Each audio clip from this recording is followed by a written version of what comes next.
हम लोग भोजपुरी में एक हल्दी गीत लेकर आए हैं। अच्छा लगे तो गाते रहिए, गुनगुनाते रहिए, खुश रहिए।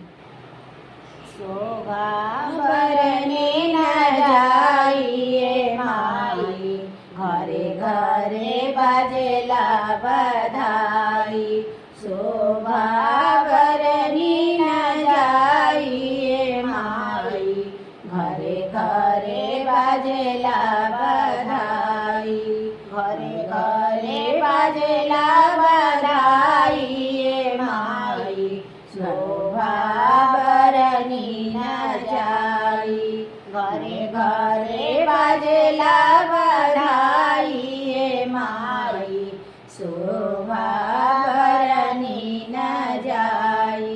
गाय के गोबर अगना लिपाई, गाय के गोबर अगना लिपाई। राजा मोती चौका पुराई माई, शोभा बरनी न जाई।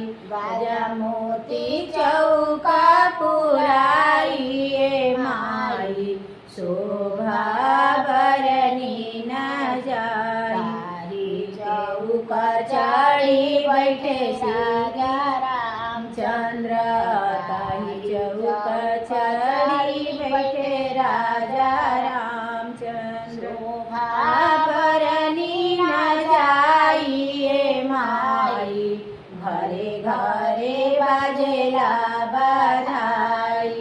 शोभा बरनी न जाइए माई, घरे घरे बजेला बधाई।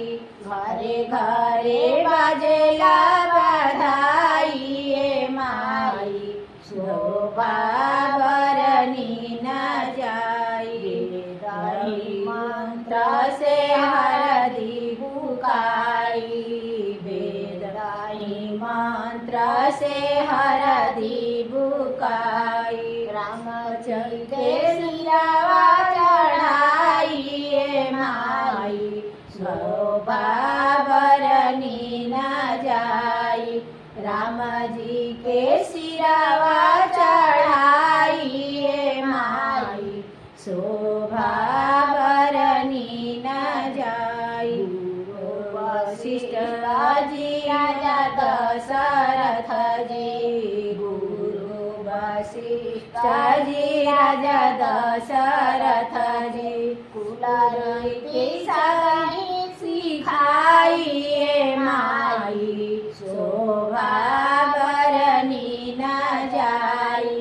कुलरई सदा सिखाई माई, शोभा बरनी न जाई। शोभा बरनी न जाई माई, घरे घरे बजेला बधाई। स्वर बजेला बधाई माई, शोभा बरनी न जाई। घरे घरे बजेला बधाई माई, शोभा